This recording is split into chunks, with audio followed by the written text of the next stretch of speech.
நவராத்திரியை முன்னிட்டு பிரதமர் மோடி குஜராத்தி மொழியில் எழுதிய கர்பா பாடல் சோசியல் மீடியாக்களில் வைரலாகி வருகிறது. இது பற்றி மோடி வெளியிட்ட பதிவில், நவராத்திரி நெருங்கும் நிலையில் நான் எழுதிய கர்பா பாடலை பகிர்ந்து கொள்வதில் மகிழ்ச்சி. பண்டிகை கால பாடல் அனைவரையும் அரவணைக்கட்டும். இசையமைத்து குரல் கொடுத்துள்ள மீட் பிரதர்ஸ் நிறுவனம், திவ்யா குமார் ஆகியோருக்கு நன்றிகள் என மோடி கூறியுள்ளார். சென்னை அண்ணா பல்கலைக்கழக வளாகத்தில் முன்னாள் ஜனாதிபதி அப்துல் கலாம் சிலை அமைக்கப்பட்டது. அந்த சிலையை முதல்வர் ஸ்டாலின் இன்று திறந்து வைத்தார். பின்னர் மாணவ மாணவிகளுடன் கலந்துரையாடினார். சென்னை இந்திய கடல்சார் பல்கலையில் பட்டமளிப்பு விழா நடைபெறவுள்ளது. இந்த விழாவில் பங்கேற்பதற்காக ஜனாதிபதி திரௌபதி முர்மு 2 நாள் பயணமாக அக்டோபர் 26 சென்னை வருகிறார். இரு நாடுகளுக்கு இடையே பாரம்பரியமாக கலாச்சார ரீதியிலான வர்த்தக ரீதியான உறவு உள்ளது. இந்தியா இலங்கை கப்பல் பயணம் மீண்டும் தொடங்கியது. கடல் வழியாக மீண்டும் இணைக்கப்பட்டுள்ளோம். இதற்காக பிரதமர் மோடி மற்றும் இந்திய கப்பல் கழகத்திற்கு நன்றி தெரிவித்துக் கொள்கிறேன் என இலங்கை அதிபர் ரணில் விக்ரமசிங்கே தெரிவித்துள்ளார். இஸ்ரேல் நாட்டிலிருந்து மீட்கப்பட்ட தமிழர்கள் 27 பேர் இன்று சிறப்பு விமானத்தில் டெல்லி வந்தனர். அதில் 26 பேர் சென்னை வந்தனர். ஒருவர் மட்டும் கோவை சென்றார். சென்னை வந்த தமிழர்களை அமைச்சர் மா சுப்பிரமணியன் வரவேற்றார். இஸ்ரேலில் இருந்து 128 பேர் தமிழகம் வர பதிவு செய்திருந்தனர். அவர்களில் 110 பேர் வந்துவிட்டனர். இன்னும் 18 பேர் மட்டுமே வரவேண்டியுள்ளது. புதிதாக மேலும் சிலர் பதிவு செய்வார்கள் என தெரியவந்துள்ளது. எத்தனை பேர் பதிவு செய்தாலும் அனைவரும் பாதுகாப்பாக அழைத்து வரப்படுவார்கள் என அமைச்சர் மா சுப்பிரமணியன் கூறினார். ஆதித்யா விண்கலம் மிகச் சிறப்பாக L1 இலக்கை நோக்கி நகர்ந்து வருகிறது. ஜனவரி மாதத்தில் திட்டமிட்டபடி நிலைநிறுத்தப்படும் என இஸ்ரோ தலைவர் சோம்நாத் கூறினார். ககன்யான் திட்ட சோதனை 21ஆம் தேதி நடத்தப்படுகிறது. சோதனை ஓட்டத்திற்கு தேவையான அனைத்தும் பரிசோதிக்கப்பட்டு வருகிறது. பூமியிலிருந்து 15 கிலோமீட்டர் தொலைவில் நிலைநிறுத்தப்பட்டு கடலில் பத்திரமாக தரையிறக்கப்படும் என்று தெரிவித்தார். பாகிஸ்தான் வீரர் முகமது ரிஸ்வானுக்கு எதிராக ரசிகர்கள் கோஷம் எழுப்பியதற்கு அமைச்சர் உதயநிதி கண்டனம் தெரிவித்துள்ளார். விருந்தோம்பலுக்கு புகழ்பெற்ற இந்தியாவில் பாகிஸ்தான் வீரர்களுக்கு எதிரான அணுகுமுறை ஏற்க முடியாது. விளையாட்டு நாடுகளுக்கு இடையே ஒருங்கிணைக்கும் சக்தியாக இருக்க வேண்டும். விளையாட்டு என்பது எப்போதும் உண்மையான சகோதரத்துவத்தை வளர்க்க வேண்டும். விளையாட்டை வெறுப்பு பரப்பும் கருவியாக பயன்படுத்துவது கண்டிக்கத்தக்கது என தெரிவித்துள்ளார். நாகையில் இருந்து இலங்கைக்கான கப்பல் போக்குவரத்து இனி திங்கள், புதன், வெள்ளிக்கிழமைகள் என்று 3 நாட்கள் மட்டும் இருக்கும் என அறிவிக்கப்பட்டுள்ளது. போதிய பயணிகள் முன்பதிவு செய்யவில்லை. இதனால் கப்பல் போக்குவரத்து ரத்து செய்யப்பட்டுள்ளது என்று தெரிவிக்கப்பட்டது. சென்னை சுங்கத்துறை அலுவலகத்தில் நேற்று நடைபெற்ற சுங்கத்துறை டிரைவர், கேண்டீன் அட்டெண்டர் பணிகளுக்கான எழுத்துத் தேர்வில் வட மாநிலத்தைச் சேர்ந்தவர்கள் முறைகேட்டில் ஈடுபட்டது கண்டுபிடிக்கப்பட்டது. இது தொடர்பாக 28 பேரை போலீசார் கைது செய்து விசாரணை செய்தனர். இந்த நிலையில் முறைகேட்டில் ஈடுபட்ட 28 பேரும் ஜாமீனில் விடுதலை செய்யப்பட்டனர். இனி அவர்கள் எந்தவித அரசு போட்டித் தேர்வுகளிலும் பங்கேற்க முடியாது. தமிழக காங்கிரசுக்கு அதிக தொகுதிகளை பெற வேண்டும் என்றால் கட்சி கட்டமைப்பு வலிமையாக இருக்க வேண்டும் என தமிழக காங்கிரஸ் முன்னணி நிர்வாகிகளுக்கு சோனியா அறிவுரை வழங்கியுள்ளார். அனைவரும் ஒன்றாக இணைந்து கடுமையாக உழைக்க வேண்டும். லோக்சபா தேர்தலில் வெற்றி பெற வேண்டும். கடந்த கால நிகழ்வுகள் குறித்து பேச வேண்டாம் எனவும் அறிவுறுத்தினார். தமிழகத்தில் திமுக கூட்டணியில் காங்கிரஸ் இருந்தாலும் கூட்டமோ மக்கள் சந்திப்போ இல்லாமல் கட்சி வெறுமனே இருப்பதாக அக்கட்சியின் தேசிய தலைவர் கார்கே கோபத்தில் உள்ளார். விரைவில் தமிழகத்தில் பொதுக்கூட்டமோ பேரணியோ நடத்த வேண்டும் என தெரிவித்துள்ளார். கட்சிக்கு புத்துணர்ச்சி அளிக்க அழகிரிக்கு பதிலாக பரபரப்பாக செயல்படக்கூடிய ஒரு தலைவரை மாநில தலைவராக கார்கே நியமிக்க வாய்ப்புள்ளதாகவும் கூறப்படுகிறது. ஆந்திர திறன் மேம்பாட்டுக் கழகத்தில் ரூபாய் 300 கோடி ஊழல் செய்ததாக கைது செய்யப்பட்டுள்ள ஆந்திர முன்னாள் முதல்வரும் தெலுங்கு தேசம் கட்சியின் தலைவருமான சந்திரபாபு நாயுடு மத்திய சிறையில் அடைக்கப்பட்டுள்ளார். அவர் தனக்கு ஏசி வசதி செய்து தர வேண்டும் என மனு அளித்த நிலையில் அவர் அடைக்கப்பட்டுள்ள செல்லில் ஏசி மிஷின் பொருத்த கோர்ட் அனுமதி அளித்துள்ளது. அதிமுக பொதுச் செயலாளரான பிறகு முதன்முறையாக அக்டோபர் 30 தேவர் ஜெயந்தி என்று பசும்பொன் முத்துராமலிங்க தேவர் நினைவிடத்தில் பழனிசாமி மரியாதை செலுத்துகிறார். கடந்த ஆண்டு தங்க கவசத்தை கட்சியின் வசம் பெற முடியாததாலும் பொதுச் செயலர் பதவியை தக்க வைப்பதில் ஏற்பட்ட குழப்பம் காரணமாகவும் பழனிசாமி பசும்பொன் செல்லவில்லை. தற்போது எல்லாமே அவருக்கு சாதகமாக இருக்கிறது. இந்நிலையில் லோக்சபா தேர்தலும் நெருங்குவதால் பசும்பொன் வர திட்டமிட்டுள்ளார் என கட்சி நிர்வாகிகள் கூறினர். கிருஷ்ணகிரி மாவட்டம் மகாராஜா கடைவீதி பகுதியைச் சேர்ந்த குழந்தைகள் உட்பட 8 பேர் மேல்மலையனூர் கோவிலுக்கு வந்தனர். சாமி கும்பிட்டுவிட்டு இன்று அதிகாலை ஊர் திரும்பினர். திருவண்ணாமலை மாவட்டம் செங்கம் அருகே அந்தனூர் பைபாஸ் சாலையில் வந்தபோது காரும் எதிரே வந்த லாரியும் நேருக்கு நேர் மோதின. இந்த விபத்தில் 8 பேரும் ஸ்பாட்டிலேயே பலியாகினர். தப்பி ஓடிய லாரி டிரைவரை போலீசார் தேடுகின்றனர். சுருளி அருவி நீர்பிடிப்பு பகுதிகளான அரிசிப்பாறை, ஈத்தக்காடு, தூவானம் அணை பகுதியில் கனமழை பெய்து வெள்ளப்பெருக்கு ஏற்பட்டுள்ளது. காட்டு நீரோடைகள் சுருளி அருவியில் கலந்து வெள்ளமாக கொட்டுகிறது. இதனால் சுருளி அருவியில் குளிக்க சுற்றுலா பயணிகளுக்கு வனத்துறையினர் தடை விதித்துள்ளனர். ராமேஸ்வரம் மீனவர்கள் 15 பேரை இலங்கை கடற்படை அத்துமீறி கைது செய்தது கண்டிக்கத்தக்கது. சிங்கள கடற்படையின் அத்துமீறலுக்கு முடிவு கட்ட மத்திய அரசு நடவடிக்கை எடுக்க வேண்டும் என பாமக தலைவர் அன்புமணி வலியுறுத்தியுள்ளார். திருச்சி மாவட்டம் திருவெரும்பூர் அருகே காட்டூரில் கலைஞர் நூற்றாண்டு விழாவை முன்னிட்டு திமுக பொதுக்கூட்டம் நடைபெறவுள்ளது. இதற்காக காட்டூர் பாப்பாக்குறிச்சி பிரதான சாலையின் நடுவே நகர்ப்புற ஆரம்ப சுகாதார நிலையம் முன்பு விழா மேடை அமைக்கப்பட்டுள்ளது. இதனால் பொதுமக்களும் மருத்துவமனைக்கு வரக்கூடிய நோயாளிகளும் வாகன ஓட்டிகளும் பெரும் அவதியடைந்துள்ளனர். மேற்குவங்க மாநிலம் பெர்காம்பூர் பகுதியில் காங்கிரஸ் கட்சி எம்பி ஆதிர் ரஞ்சன் சௌத்ரி பைக்கில் சென்றார். அவர் ஹெல்மெட் அணியாமல் சென்றதுடன் கையை விட்டபடியும் கைகளை தட்டிக் கொண்டும் சாகசம் செய்தபடி சென்ற வீடியோ வைரலானது. போலீசார் இதற்காக அபராதம் விதித்தால் பிரச்சனை இல்லை. நான் பைக் ஓட்டி சென்றபோது அந்த பகுதியில் யாரும் இல்லை. நீண்ட காலத்திற்கு பிறகு அந்த பகுதியில் பைக்கில் சென்றேன் என ஆதிர் ரஞ்சன் கூறினார். கர்நாடக அரசு கண் துடைப்பு நாடகமாக இல்லாமல் இந்த நீரையாவது தொடர்ந்து தமிழக விவசாயிகளுக்கு வழங்க வேண்டும். அதற்கான நடவடிக்கையை மேற்கொள்ள வேண்டும் என தமிழக பாஜக பொதுச் செயலாளர் கருப்பு முருகானந்தம் கேட்டுக் கொண்டுள்ளார். பழங்குடியின தலைவர்களை ஒருபோதும் காங்கிரஸ் மதித்ததில்லை. பீமா நாயக், ராணி துர்காவதி போன்ற பழங்குடியின தலைவர்களுக்கு நினைவிடங்கள் கட்டியது பாஜக தான்.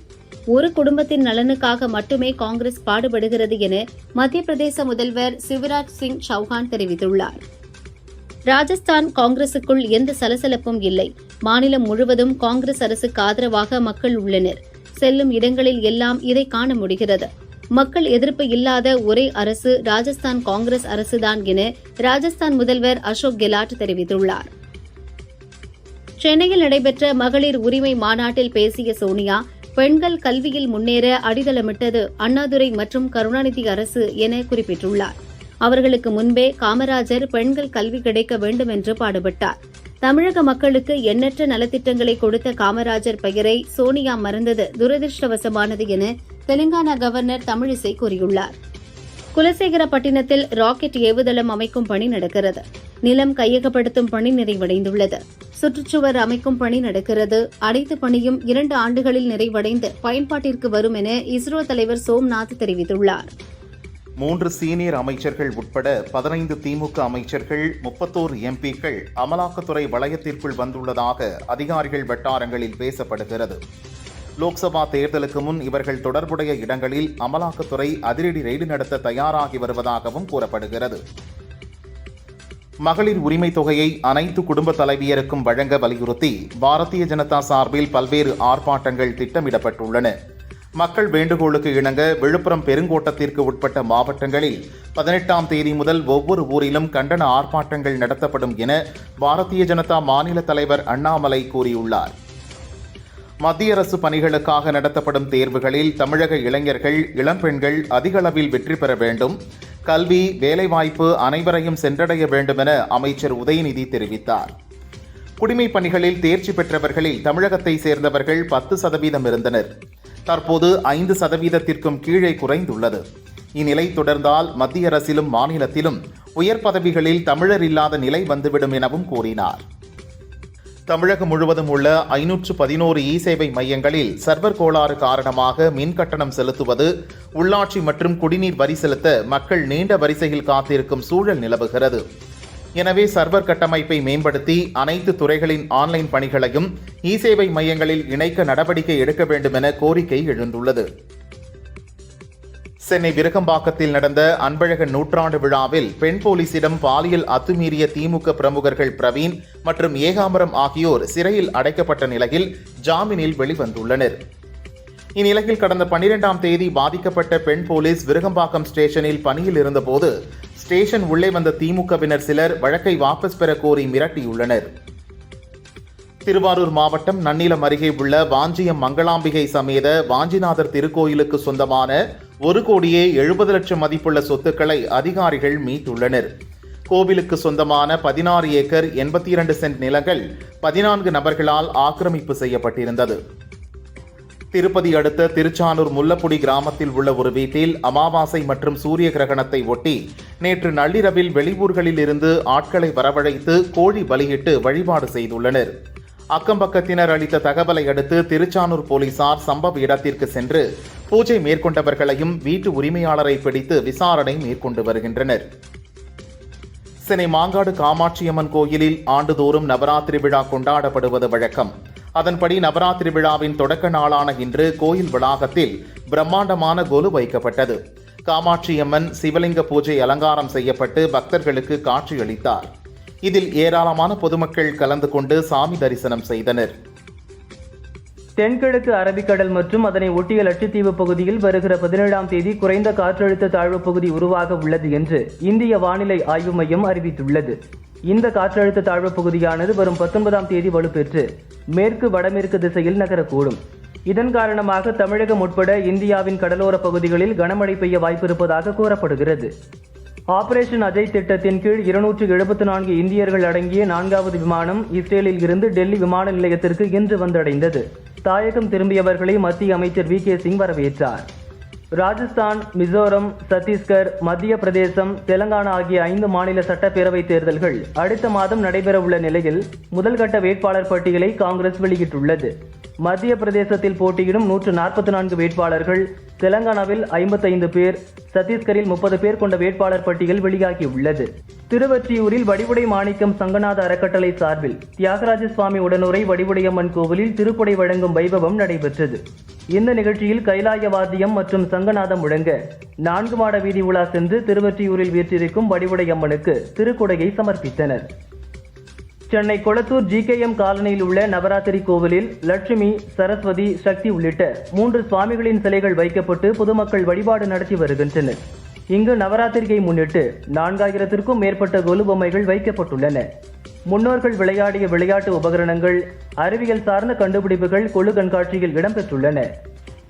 தேனி மாவட்டம் பெரியகுளம் மஞ்சளார் அணையில் இருந்து தேனி, திண்டுக்கல் மாவட்டங்களில் உள்ள 5259 ஏக்கர் நிலங்களின் முதல்போக பாசனத்திற்காக 100 கன அடி நீர் திறக்க தமிழக அரசு உத்தரவிட்டது.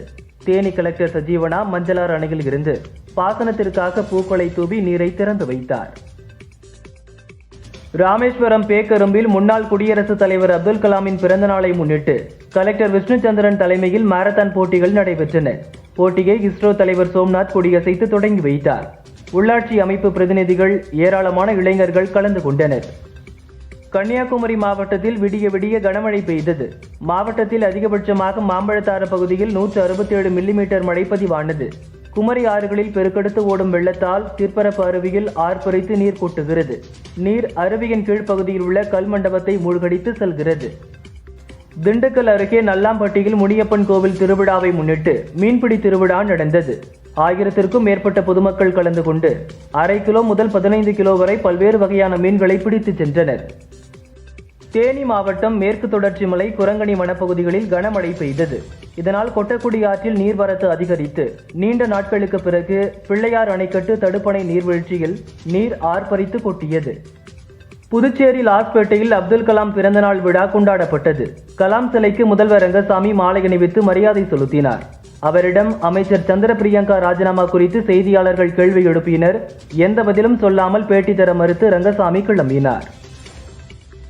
தஞ்சாவூர் மாநகராட்சியில் உள்ள 51 வார்டுகளிலும் தூய்மை பணி மற்றும் டெங்கு கொசு ஒழிப்பு பணி மேற்கொள்ளப்பட்டது. 210 களப்பணியாளர்கள் மூலம் தஞ்சை நகரில் உள்ள 54,234 வீடுகளுக்கும் டெங்கு தடுப்பு விழிப்புணர்வு கடிதம் வழங்கப்பட்டது.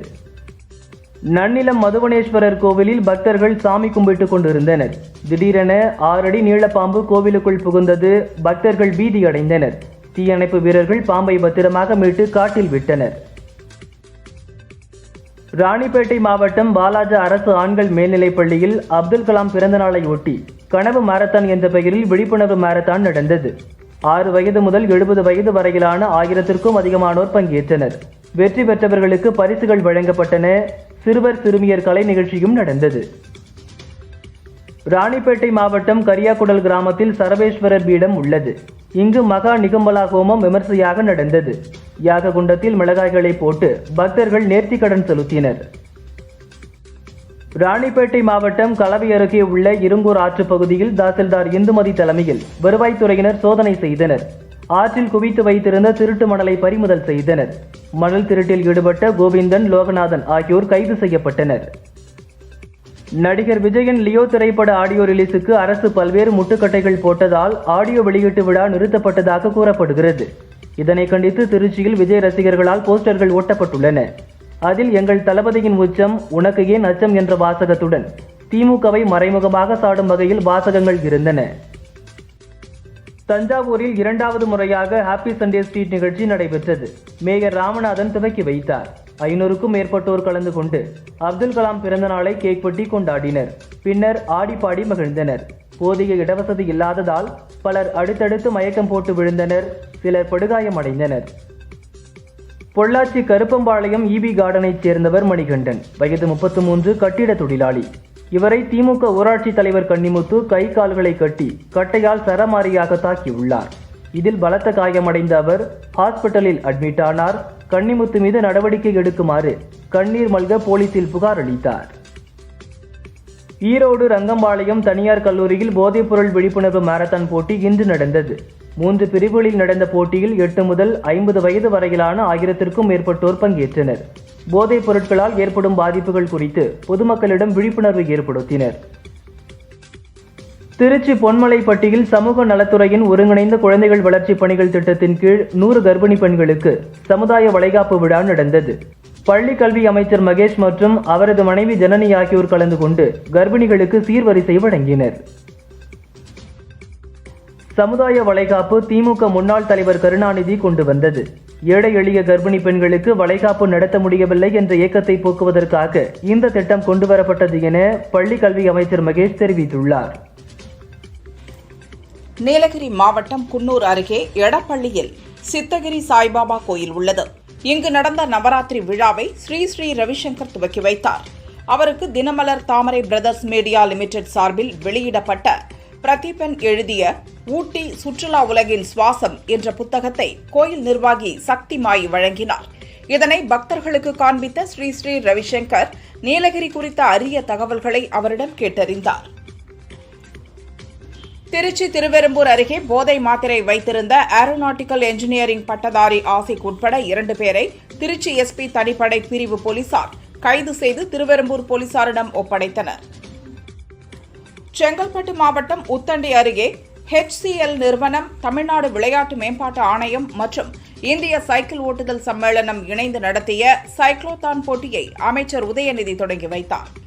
இதில் 1000க்கும் மேற்பட்ட சைக்கிள் ஓட்டுநர்கள் கலந்து கொண்டனர். திருப்பதி ஏழுமலையான் கோயிலில் நவராத்திரி பிரம்மோற்சவம் இன்று தொடங்கியது. ஸ்ரீதேவி பூதேவி சமேத மலையப்ப சுவாமி தங்க திருச்சி வாகனத்தில் எழுந்தருளி 4 மாட வீதிகளில் வலம் வந்தார். பக்தர்கள் கோவிந்தா கோஷம் எழுப்பி வழிபட்டனர். காஞ்சிபுரம் மாவட்டம் களக்காட்டூர் ஊராட்சி வேடல் கிராம சமுதாய கூடத்தில் அதிமுக பூத் கமிட்டி ஆலோசனைக் கூட்டம் முன்னாள் அமைச்சர் சோமசுந்தரம் தலைமையில் நடந்தது. கூட்டத்தில் குடும்ப தலைவிகள் யாருக்கெல்லாம் 1000 ரூபாய் வரவில்லை என சோமசுந்தரம் கேள்வி எழுப்பிய நிலையில் அனைத்து பெண்களும் கை உயர்த்தியதால் பரபரப்பு ஏற்பட்டது. பெங்களூர் சென்னை தேசிய சாலையில் நேற்று பெய்த கனமழையின் போது மின்னல் தாக்கியதில் ஆந்திர மாநிலத்தைச் சேர்ந்த வினய்குமார் என்பவர் மரணமடைந்தார். தகவல் அறிந்த ஸ்ரீபெரும்புதூர் போலீசார் வினய்குமாரின் சடலத்தை கைப்பற்றி விசாரணை மேற்கொண்டு வருகின்றனர். டெல்லியில் உள்ள பாபா ஹரிதாஸ் நகர் பகுதியில் வீடு ஒன்றில் புகுந்து அமலாக்கத்துறை அதிகாரிகள் போல் வேடமடைந்த மர்ம கும்பல் சுமார் 3 கோடியே 20 லட்சம் ரூபாயை கொள்ளையடித்துச் சென்றனர். தகவலின் அடிப்படையில் தேடுதல் வேட்டையில் போலீசார் ஒருவரை கைது செய்தனர். அவரிடமிருந்து 70 லட்சம் ரூபாயை பறிமுதல் செய்தனர். மற்றவர்களையும் தேடி வருகின்றனர். திண்டுக்கல் கல்லறை தோட்டம் அருகில் தமிழ்நாடு பட்டதாரி ஆசிரியர் கூட்டமைப்பு சார்பில் தென்மண்டல அளவிலான கண்டன ஆர்ப்பாட்டம் நடந்தது. தேர்தல் வாக்குறுதியில் தெரிவித்தபடி புதிய ஓய்வூதிய திட்டத்தை ரத்து செய்து பழைய ஓய்வூதிய திட்டத்தை அமல்படுத்த வேண்டும் உள்ளிட்ட 7 அம்ச கோரிக்கைகளை வலியுறுத்தினர். தேனியில் தனியார் பொறியியல் கல்லூரியில் முன்னாள் ஜனாதிபதி அப்துல் கலாம் பிறந்தநாள் விழா, இளைஞர்களின் எழுச்சி நாள் விழா கொண்டாடப்பட்டது. விழாவில் 800க்கும் மேற்பட்ட மாணவ மாணவிகள் ஒன்றிணைந்து ராக்கெட் மாதிரி வடிவமைப்பை உருவாக்கினர். மேலும் அப்துல் கலாமின் திருவுருவப் படத்திற்கு மாலை அணிவித்து மரியாதை செலுத்தினார்கள். திருப்பத்தூர் மாவட்டம் கே. பந்தாரப்பள்ளி பனந்தோப்பு பகுதியைச் சேர்ந்தவர் பெருமாள். இவரது மகள் ஜீவிதா வயது 18. கல்லூரி மாணவியான இவர் சரண்ராஜ் என்பவரை காதலித்து வந்தார். தாய் கண்டித்ததால் அவர் சரண்ராஜுடன் பேச மறுத்தார். ஆத்திரமடைந்த சரண்ராஜ் வீடு புகுந்து ஜீவிதாவை கழுத்தை அறுத்து கொலை செய்தார். தப்பி ஓடிய அவரை போலீசார் கைது செய்தனர். மயிலாடுதுறை அருகே மணக்குடி ஊராட்சியில் 24 கோடி ரூபாய் மதிப்பீட்டில் புதிய பஸ் ஸ்டாண்ட் கட்டும் பணி நடக்கிறது. இந்த பணிக்கு உப்புத்தன்மை கொண்ட மணல் பயன்படுத்தப்பட்டு வருகிறது. உப்பு மணலை பயன்படுத்த எதிர்ப்பு தெரிவித்து அதிமுகவினர் இன்று பணிகளை தடுத்து நிறுத்தினர். போலீசார் நடத்திய பேச்சுவார்த்தையை தொடர்ந்து அனைவரும் கலைந்து சென்றனர். தமிழகத்தில் சிறுபான்மை மக்கள் பாதுகாப்பாக உள்ளனர். சிறுபான்மை மக்களுக்காக தமிழக அரசு பல நல்ல திட்டங்களை செயல்படுத்தி வருகிறது என அமைச்சர் செஞ்சி மஸ்தான் கூறினார். ராமேஸ்வரம், மண்டபம், பாம்பன் உள்ளிட்ட பல்வேறு பகுதியைச் சேர்ந்த மீனவர்கள் கச்சத்தீவு அருகே மீன்பிடித்துக் கொண்டிருந்தனர். எல்லை தாண்டி வந்ததாக இலங்கை கடற்படை மீனவர்களை விரட்டி அடித்தும் 5 படகுகளையும் 27 மீனவர்களையும் சிறைப்பிடித்துச் சென்றது. மன்னார் மற்றும் யாழ்ப்பாணம் அதிகாரிகளிடம் மீனவர்கள் ஒப்படைக்கப்பட்டனர். இதனை கண்டித்து அனைத்து மீனவர்கள் சங்கத்தினர் வரும் 18ஆம் தேதி பாம்பன் பாலத்தில் சாலை மறியல் போராட்டம் நடத்தப்படும் என தெரிவித்தனர். சென்னை மணலி புதுநகர் ஐயா வைகுண்ட தர்மபதி கோயில் திருவிழா 6ஆம் தேதி கொடியேற்றத்துடன் துவங்கியது. முக்கிய நிகழ்வான தேரோட்டம் இன்று நடந்தது. ஆயிரக்கணக்கான பக்தர்கள் பங்கேற்று தேரை வடம் பிடித்து இழுத்தனர். தமிழகத்தில் காலியாக உள்ள மருந்தாளுநர் பணியிடங்களை தமிழக அரசு விரைந்து நிரப்ப வேண்டும் என சேலத்தில் நடந்த மருந்தாளுநர் சங்க செயற்குழு கூட்டத்தில் தீர்மானம் நிறைவேற்றப்பட்டது. தமிழகத்தில் முழுவதும் பாரதிய ஜனதாவிற்கு அதிக அளவில் ஆதரவு உள்ளது என ஓபிசி அணி மாநில தலைவர் சாய் சுரேஷ் தெரிவித்தார்.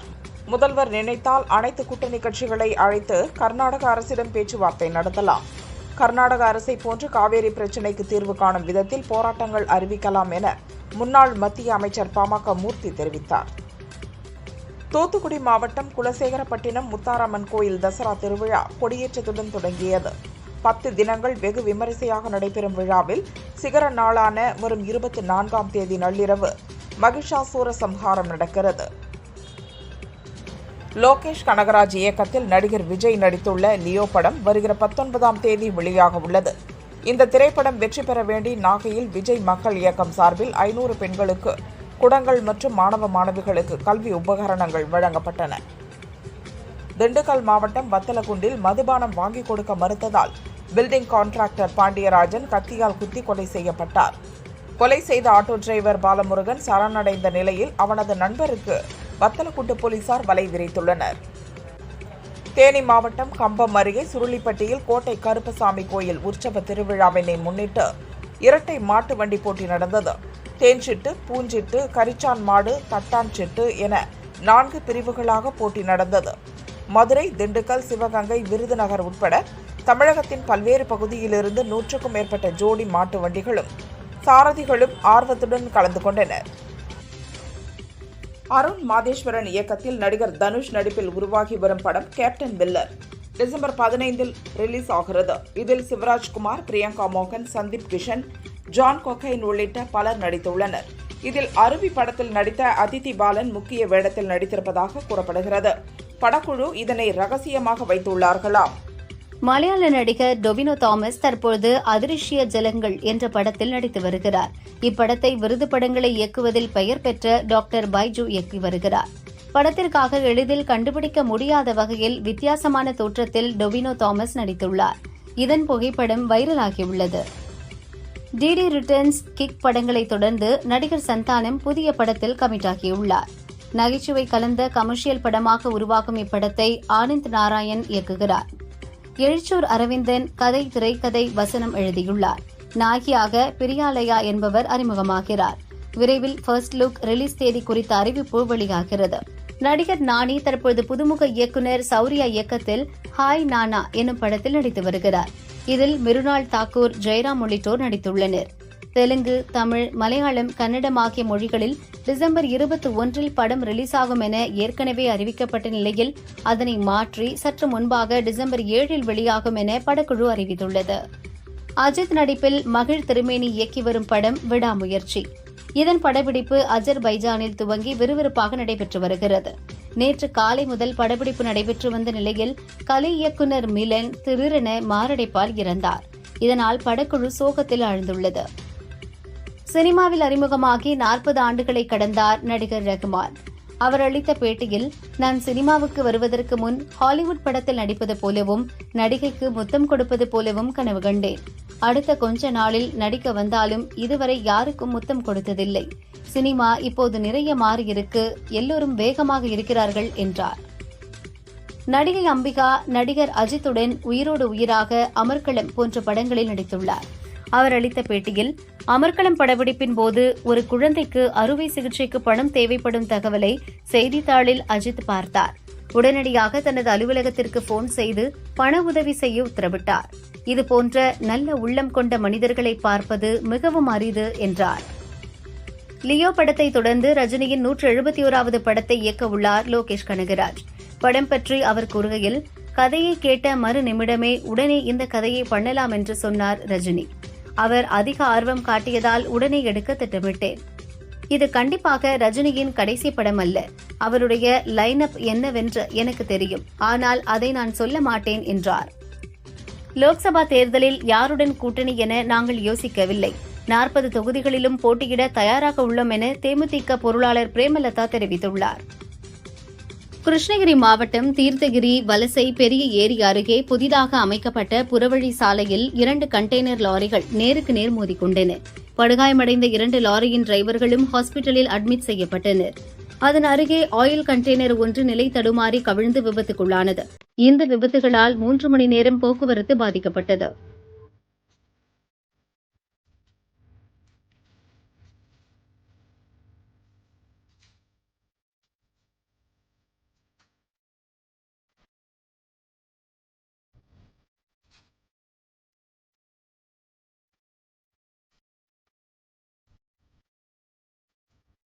கோவை மாவட்டம் வால்பாறை அருகே அதிரப்பள்ளி நீர்வீழ்ச்சி உள்ளது.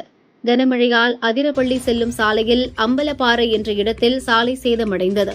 இதனால் வால்பாறை அதிரப்பள்ளி சாலை துண்டிக்கப்பட்டது. இந்த வழியாக செல்ல சுற்றுலா பயணிகளுக்கு தடை விதிக்கப்பட்டுள்ளது. ஆண்கள் காலையில் ஒரு மாதிரியாகவும் மதியம் ஒரு மாதிரியாகவும் மாலையில் ஒரு மாதிரியாகவும் இருப்பர். இரவில் எப்படி இருப்பர் என்று அவர்களுக்கே தெரியாது. ஆனால் பெண்கள் அப்படி கிடையாது. பொறுமையுடன் செயல்படுவதால் தான் முதல்வர் பெண்களுக்கு அதிக நலத்திட்ட உதவிகள் வழங்குகிறார் என அமைச்சர் காந்தி தெரிவித்தார். தன் வாழ்நாள் முழுவதும் பெண்களின் முன்னேற்றம், பெண்களுக்கான அங்கீகாரம், பெண்களுக்கான சம உரிமை என பாடுபட்டவர் கருணாநிதி. பெண்களின் குரல் ஓங்கி ஒலிக்க வேண்டும் என்பதற்காகத்தான் முதல்வர் ஸ்டாலினும் திமுகவில் உள்ள பெண்களும் இணைந்து மகளிர் உரிமை மாநாட்டை நடத்தினோம் என திமுக துணை பொதுச் செயலாளர் கனிமொழி தெரிவித்துள்ளார். வடகிழக்கு பருவமழை துவங்க உள்ளது. எனவே அரசு கட்டடங்களில் உள்ள மழைநீர் கட்டமைப்புகளை அதிகாரிகள் ஆய்வு செய்ய வேண்டும். இந்த கட்டமைப்புகள் வாயிலாக மழைநீர் நிலத்தடிக்கு செல்வதை உறுதி செய்யும் வகையில் பணிகளை மேற்கொள்ள வேண்டும் என பொதுப்பணி அமைச்சர் வேலு அறிவுறுத்தியுள்ளார். நாமக்கல் மாவட்டம் கொத்தமங்கலத்தில் தர்மலிங்கம் என்பவர் 2 ஏக்கரில் 2000க்கும் மேற்பட்ட வாழை பயிரிட்டிருந்தார். இன்று அதிகாலை அனைத்து வாழைகளும் வெட்டப்பட்டு கிடந்தன. மேலும் அருகில் உள்ள தேவராஜன் என்பவருக்கு சொந்தமான 200க்கும் மேற்பட்ட பாக்கு மரங்களும் வெட்டி சாய்க்கப்பட்டு கிடந்தன. வாழை மற்றும் பாக்கு மரங்களை வெட்டி சாய்த்த மர்ம நபர்களை போலீசார் தேடி வருகின்றனர். தெலுங்கானாவில் நவம்பர் 30ஆம் தேதி சட்டசபை தேர்தல் நடைபெறவுள்ளது. PRS கட்சியின் தேர்தல் அறிக்கையை முதல்வர் சந்திரசேகர ராவ் வெளியிட்டார். மூத்த குடிமக்கள், விதவைகள், கணவரால் கைவிடப்பட்ட பெண்களுக்கு வழங்கப்படும் உதவித்தொகை 2016 ரூபாயிலிருந்து 5000 ரூபாய் வரை உயர்த்தப்படும். தகுதியுள்ள அனைத்து பெண்களுக்கும் மாதம் 3000 ரூபாய் வாழ்வாதார உதவியாக வழங்கப்படும். கேஸ் சிலிண்டர் 400 ரூபாய்க்கு வழங்கப்படும் என தெரிவித்தார். பிரதமர் மோடி சமூக நீதிக்காக பாடுபடுகிறார். ஆனால் தெலுங்கானா முதல்வர் சந்திரசேகர ராவ் குடும்ப நலனுக்காக பணியாற்றுகிறார் என மத்திய அமைச்சர் கிஷன் ரெட்டி தெரிவித்தார். கூட்டுறவு சங்கங்களின் நிதி 10,000 கோடி ரூபாய் திரும்ப வராததால் அவற்றின் செயல்பாடுகள் முடங்கியுள்ளன. கூட்டுறவு சங்கங்களை பல்சேவை மையங்களாக மாற்றி விவசாய உள்கட்டமைப்பு திட்டத்தின் கீழ் டிராக்டர் அறுவடை இயந்திரம், கரும்பு வெட்டும் இயந்திரம், சரக்கு வாகனங்கள் ஆகியவற்றை உழவர்களுக்கு குறைந்த வாடகைக்கு வழங்கும் திட்டத்தை செயல்படுத்த தமிழக அரசு கட்டாயப்படுத்தி வருகிறது.